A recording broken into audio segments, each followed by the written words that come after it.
Kyrie Irving has been traded. What does that mean for the Boston Celtics in the East? Plus, teams are calling about Grant Williams. No, I know what you're saying, but no, they should not trade him. And yeah, I'll talk about that loss to Phoenix as well. It's all right now on the Locked On Celtics podcast. Be ever ready. Recognize the city of champs. Boston, baby, we do what you can't. Locked on number 18, Tatum and Brown, J-team, step back. We gon' wet that and slay teams. Of course, the Celtics, who else could it be? Screaming like KG with the Larry O.B. Karalis above average, assessing the team status. Best daily pod, no cap, salary matching. Clutch like Bird the DJ, keep John on replay. Prime time, dapping up the truth on the sideline. Raining J's, how it started, raising banners, how we finished. Locked on Celtics pod, home of the winners. B. Hey there, welcome back to the Locked On Celtics podcast right here on the Locked On Podcast Network, where it's your team every day, and I'm here for you every day with a free, fresh podcast dropped directly to your device if you are a subscriber. So make sure you are subscribed so you can get this podcast whenever it drops. You can also subscribe to the show on YouTube. Lots of people have done that, almost 10,000. I'd love to get to the 10,000 mark soon. So we love round numbers. I'd love to get to that milestone. So please subscribe there as well. Lots of people in the comments talking about the podcast, obviously talking about the game. Join the community. I do thank you for making this your first listen every day. I'm John Karalis, a former professional basketball player.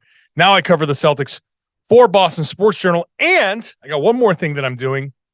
On February 21st, will be moderating a discussion with Kendrick Perkins about his new book, The Education of Kendrick Perkins. It'll be me. It'll be Perk. It'll be at the Armory in Somerville. So get your tickets. Go to the Armory in Somerville website. Just Google that, and you can find the tickets there.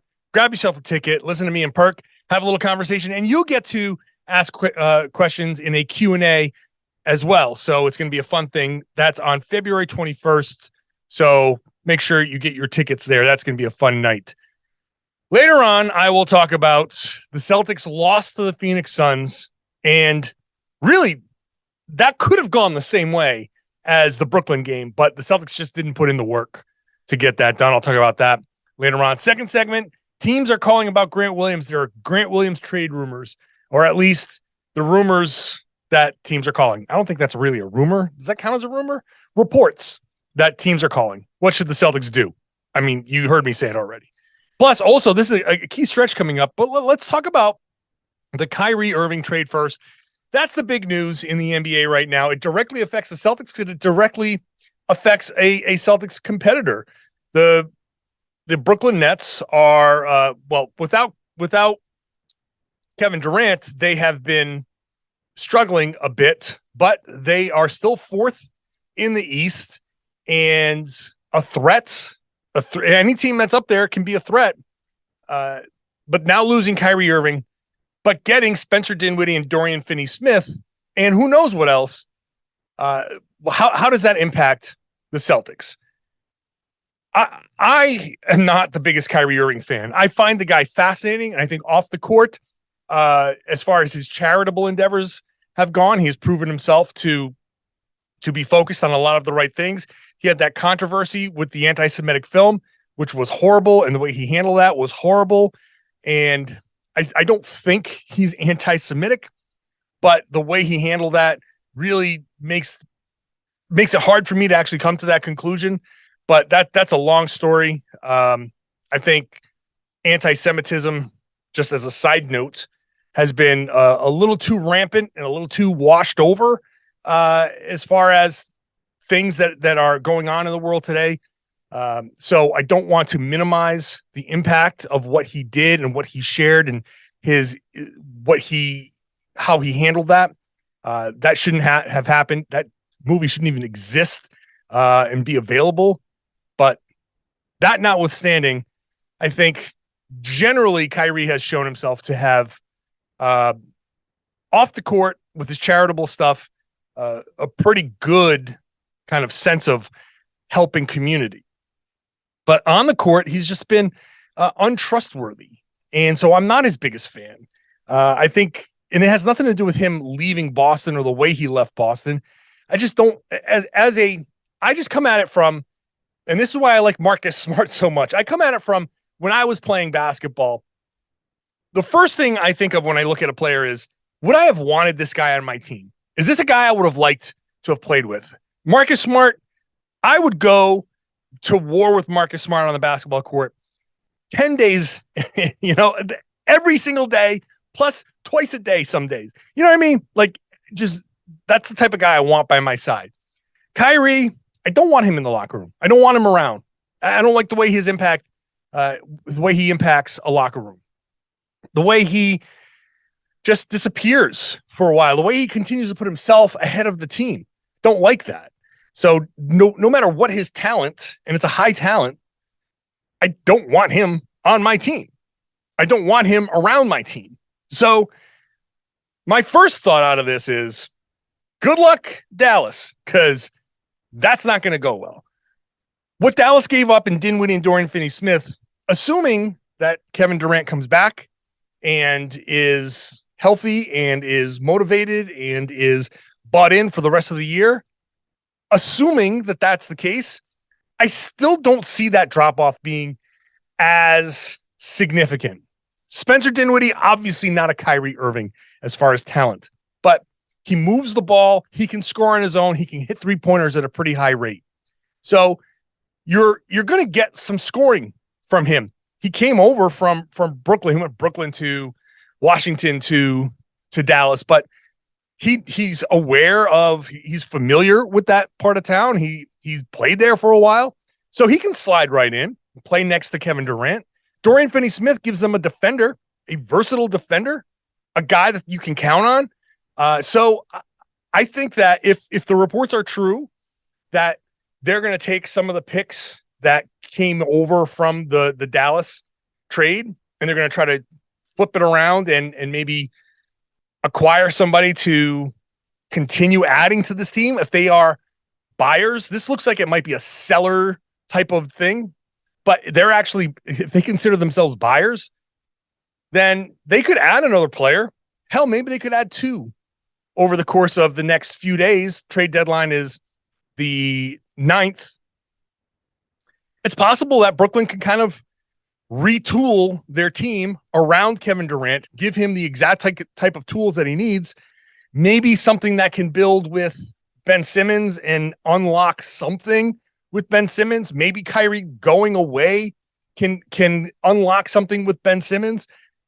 I'm not ruling the Nets out completely. I think they have, with the way things are shaping up now, I think they are, as the 4th seed, in that tier of not quite the Celtics, not quite the Bucks, not quite Philly. They've taken a step back from that group. They were trying to challenge that group. I think they stay below that group. But don't sleep on Brooklyn. I'm not trying to quote the Beastie Boys. Don't sleep on Brooklyn as a playoff threat. I don't think they're going to dip into the play-in. I don't think they're going to crater. That all obviously depends on Kevin Durant being, like I said, bought in, healthy, all of that. So I don't see it as a big step back for Brooklyn. I think they can recover from this and build themselves a team that has the potential to be dangerous. Now, I don't know what's going to happen over the summer. This very well could be a one and done situation in the playoffs. Maybe they lose in the second round at best. I don't think they're going to get past the second round. And maybe that's enough for KD to say, I'm done too. I'm out. I'm actually trade me now. And that might be the end of it. But I'm not ruling them out now. Final note on Dallas. You're screwed. This is not going to work out well. This is a terrible backcourt pairing. This is not the guy you want next to Luka. Defensively, this is going to be a terrible combination. It's going to put a ton of pressure on your bigs. You don't have the type of defensive bigs back there to make up for any of this. And if you go out there with those two and Christian Wood, you're going to give up a ton of points, and it's going to be a disaster. I think this was a terrible move for the Dallas Mavericks. I don't think it's going to work out. They are just going to regret this, I think. And it might just be a rental, and they might just have to figure something out, and maybe they'll have cap space over the summer, and it won't be as bad as I think. But this is not going to go as well as they think it's going to go. That's all I got to say about that. I think it's a bad move for the Dallas Mavericks. Trade rumors involving Grant Williams. That is coming up next. First, today's show is brought to you by PrizePicks. PrizePicks is going to give you daily fantasy sports, which we all love to play some daily fantasy sports, but without the competition against a bunch of, stacked competition, people with high-powered computers, algorithms. Everybody hates that. So what PrizePicks does, it's just you and it's the projections. You just go against the projections. You pick 2 to 6 players, and above the projection, below the projection, get them right. You can win up to 25 times your money on any entry. They offer projections on any sport you watch. Like, I'm not kidding. Go to PrizePicks. You can look across the top of the screen there.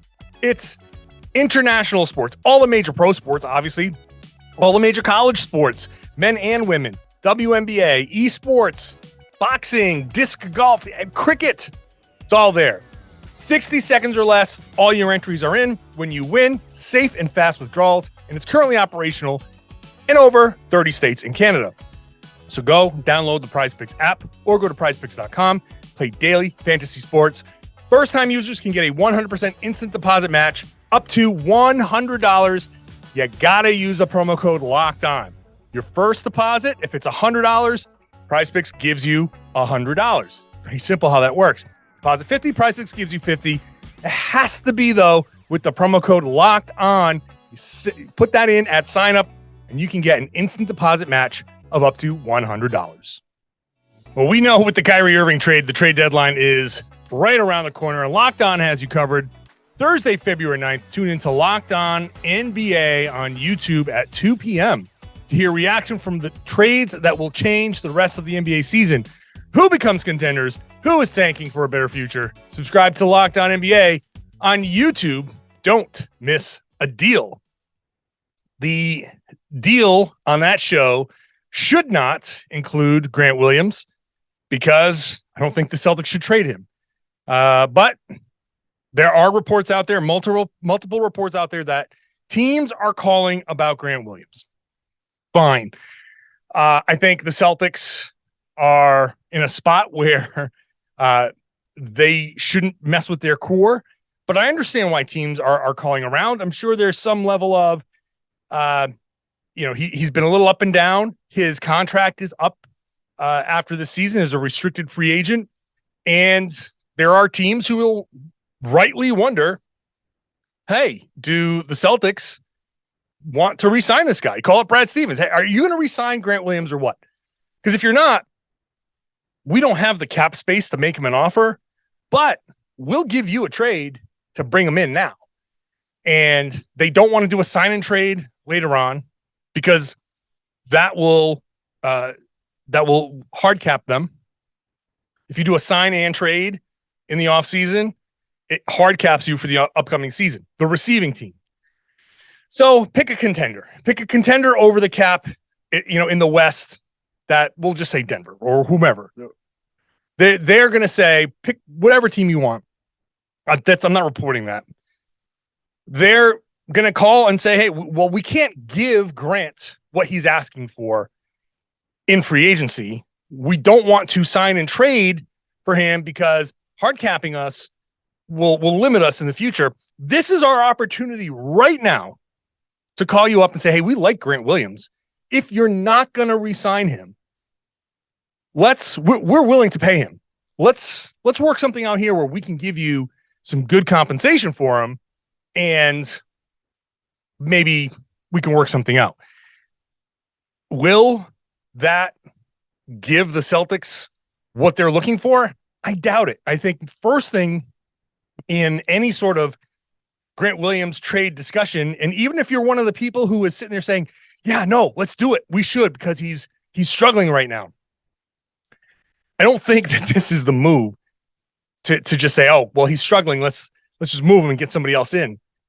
I don't think that that's going to go the way you think it'll go. Trading Grant Williams now just to trade him, just to say, well, I don't like him. Let's get another guy in here. You're taking away, first of all, a guy who gets it, who understands what the Celtics are trying to accomplish, who's been working with these players, this coaching staff for years now, and kind of gets the role. And I think you throw in another guy who is going to try to learn on the fly that you might get in a trade for Grant Williams. You got to remember, he's still on his rookie deal. So you're not trading for big money guys. You're trading for guys. He's still on his rookie deal. So you're trading for low salary guys. And if you're going to bring in a big salary guy, then you're going to have to send out more salary.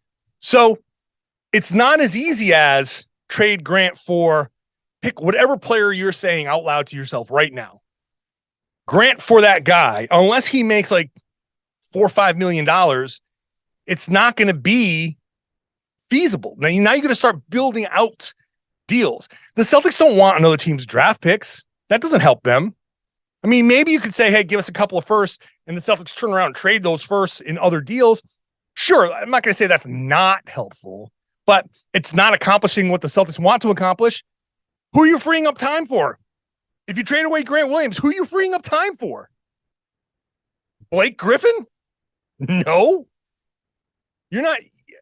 I know people are going to say, well, no, go get Jared Vanderbilt. Go get Naz Reid. Okay. Is it that simple? Can the Celtics go get that guy?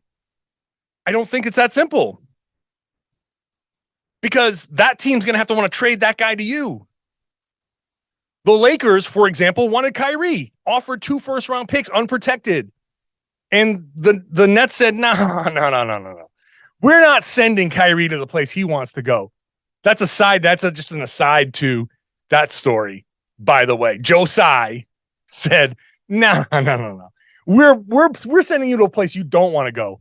Enjoy that. It's the opposite of doing a guy a favor. They're like, no, we know you want to go to LA. No, we're not going to do that. We're not going to trade you there so you can go win a championship. No. So a team has to want to trade the guy you're talking about to the Celtics. And if you trade away Grant Williams, they might say, hey, yeah, no, we'll trade to Jared Vanderbilt for Grant Williams. Like, no, the other team wanted Grant Williams, so we're going to trade him to them. We want your good guy. They'd be like, no, we want Grant back. So it's complicated. I don't think it's going to be worked out like that. And secondly, I just don't think that that's a direct upgrade. It's just not. Grant is good. He's having a bad stretch, but Grant is good. It wasn't too long ago where I was railing against the notion where people were saying, oh, every time Grant had a good game, oh, his price is going up. That was just like a few weeks ago. Remember, he did have that shoulder subluxation. It's not on the injury report, but that shoulder popped out of joint and he popped it back in. So there might be a little bit of a stretch here where he's not saying anything and it's not going on the injury report, but he might be dealing with a shoulder issue. So keep that in mind. So I don't think the Celtics should trade Grant. If they do trade Grant, it's because him plus other players equals a really good player. It's Grant as the, hey, he's really good, even though he's not making a lot of money. We'll package him and Pritchard and Danilo Gallinari, if the team has the space to take that guy, and give us your guy and whatever, maybe take a side, a throw in to make the spots work and salary work. But that's the type of trade where Grant might come in useful. But I don't think the way teams are calling Boston, I don't think that's going to come to fruition. They're going to need Grant, though, because they are coming up on a very critical stretch here. Milwaukee is only a game behind the Celtics. Philly is only 2.5 games back. And the Celtics' upcoming schedule, they have Detroit Monday night. They play Philly on Wednesday. That's a huge game. Friday at home against Charlotte. Sunday, Super Bowl Sunday afternoon, 2 p.m. game against Memphis. Then Tuesday at Milwaukee and they finish in the back-to-back against Detroit. This is not the time for the Celtics to be saying, we're just kind of cruising along, not a problem.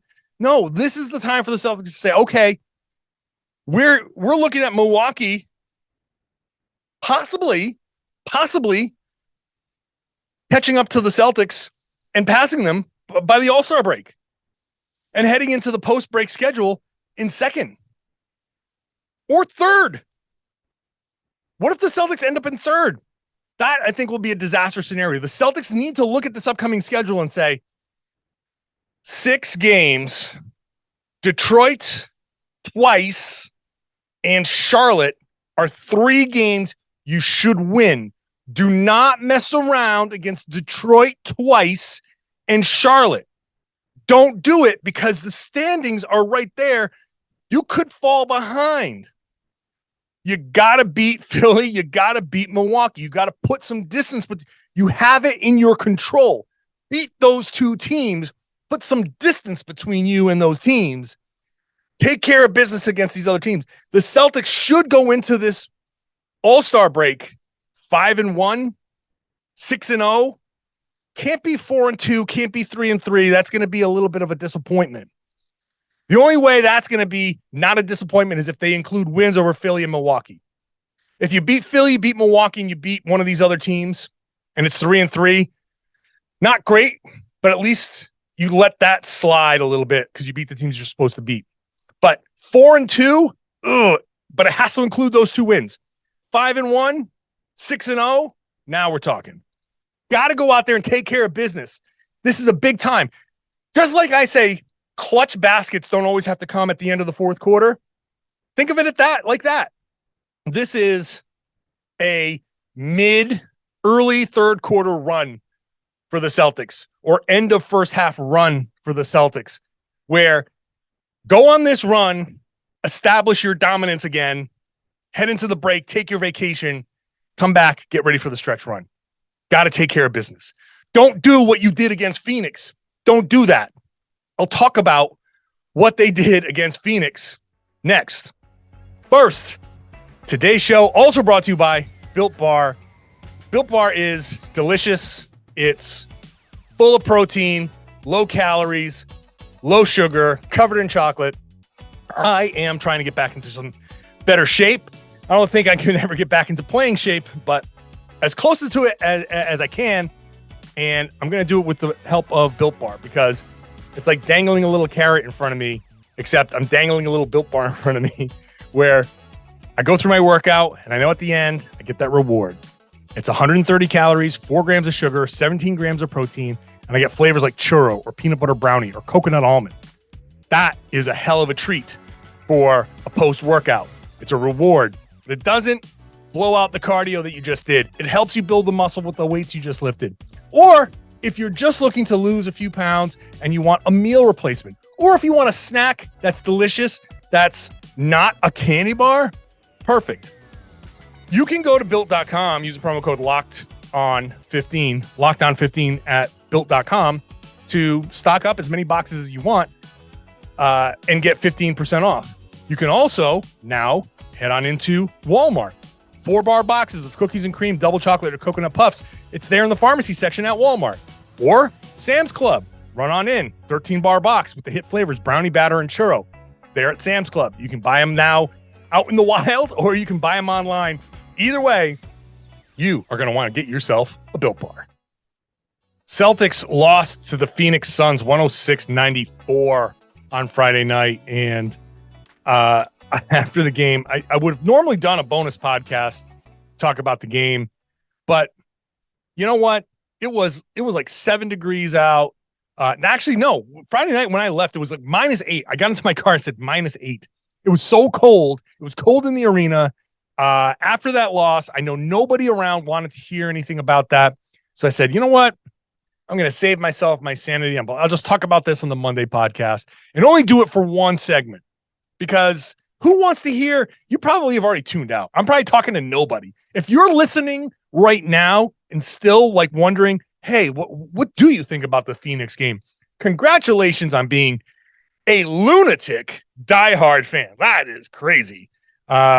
Love you for it. Love you for it. Thank you so much. Because honestly, I see the numbers after losses, and they're nowhere near the numbers after wins. You could probably see it. The YouTube counts are there. If you're watching on YouTube, podcast percentages are about the same. You can see the ups and downs and ebbs and flows. And I just knew that it wasn't going to be worth it to do the post-game pod there because the Celtics looked kind of blah in this game. And this was a situation coming off of that Brooklyn game where everything was going well. They did everything right against Brooklyn. And against Phoenix, the first quarter started to look a lot like the first quarter against Brooklyn. They were getting the missed shots. They were getting the opportunities. They just didn't do the same thing with those opportunities.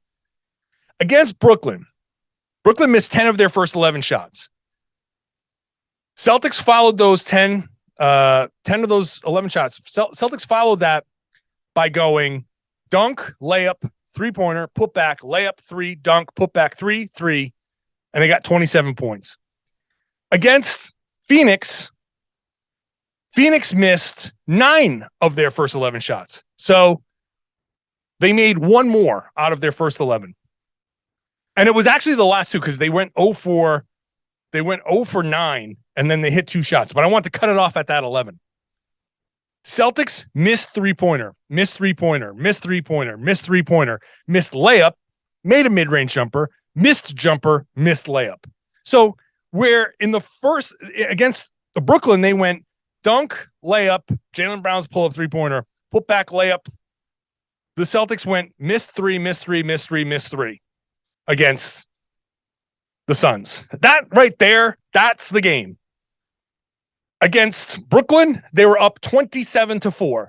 Against Phoenix, 7-4. There's a 2 there that's missing. That 2 is the effort. That 2, representing the 20 points that they could have had, is the effort. Hey, yeah, we are going to get to the rim. Now, I will give the Celtics a break. They shouldn't have gone up 27-4. It's preposterous to say they would have been up 27-4. But that effort that got them the 20 points against Brooklyn could have gotten them more than 7 points. You can't fault me there for saying that against Phoenix. If they had put in the work and attacked and at least worked to break down that defense, they could have gotten better shots and been up by more than 7-4. Phoenix has much better defenders than Brooklyn. So they switched a lot with better defenders. They had Ayton in the back, and that's the exact type of defense where the Celtics say, hey, we're not going to go through that. We're going to see if we can shoot over the top of this. The Celtics have to get that work done, man. They have to look at that situation. They have to look at that defense and say, we are going to try to penetrate. We are going to try to bend that defense. Yeah, you can switch. Well, we're going to start slipping screens. We're going to start running some actions where we're slipping screens and we're ghosting screens, and we're going to try to catch you switching and try to create a mismatch. And then when you draw DeAndre Ayton, have some cutters come from the baseline. So when he steps up, somebody's going behind him. Do something. Work at it. But it feels like they kind of went, we proved our point against Brooklyn, so we're just going to chill out against Phoenix. We proved what we're supposed to prove against Brooklyn. And that was an ESPN game, and they went out there and demolished the Nets. Against Phoenix, given the same opportunity, they said, we did that already. You know what we can do. So let's see if we can just shoot some threes. And if the threes start falling, we look great and we'll win the game. If they don't, we'll try to turn it on later. But you see it a million times in the league, in basketball in general. You come out and you're not playing the right way. Come out and you're messing around and you're not working to get the right 3-pointers. And then later on, you say, okay, we're going to take it seriously now. And when you start taking it seriously and the shots don't fall, you go, oh, what do you mean they're not falling? The frustration sets in.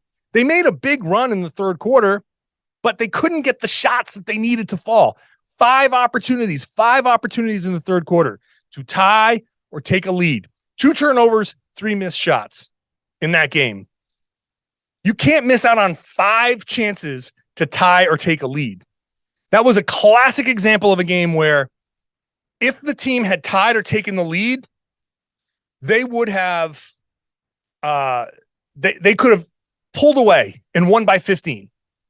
Guarantee that. I obviously have no way of proving it, but we've seen it time and time again. The game where you fight back, you're kind of on the cusp. And Al Horford said the exact same thing after the game.